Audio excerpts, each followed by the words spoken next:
मैं 1 महीने से रोज 50 रुपए की दवाई ले रहा हूँ, पर कोई फायदा नहीं हुआ।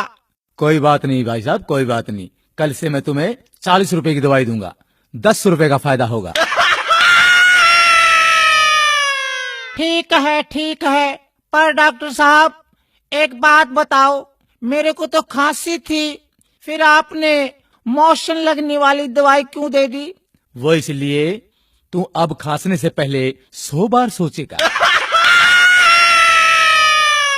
ठीक है डॉक्टर साहब, मेरे इस मोटे पेट का कुछ करो। इसका तो सिर्फ एक ही इलाज है। वो क्या डॉक्टर साहब? तुम रोज सुबह 2 ही रोटियां खाया करो। ठीक है, पर एक बात बता दो डॉक्टर साहब, ये 2 रोटियां खाने से पहले खानी है या खाना खाने के बाद में? ओहो, चल रोटियों को छोड़ो। स्वास्थ्य के लिए आप रोज एक्सरसाइज किया करो। डॉक्टर साहब, मैं रोज फुटबॉल खेलता हूँ, क्रिकेट और टेनिस भी खेलता हूँ। अच्छा ये बताओ, तुम रोज कितनी देर खेलते हो?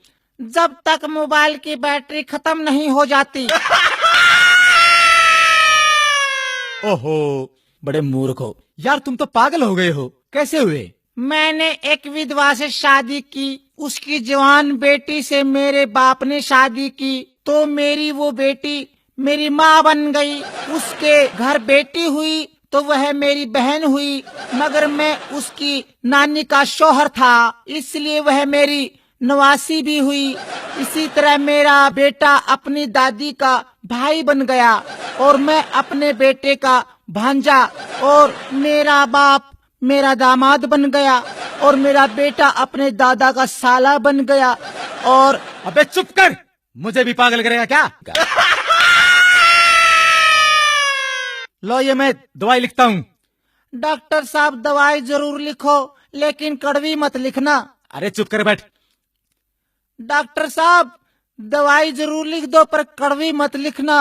मैं तेरी खातिर 1 किलो जलेबी लिख दूं? बैठ जा, ज्यादा मत बोल।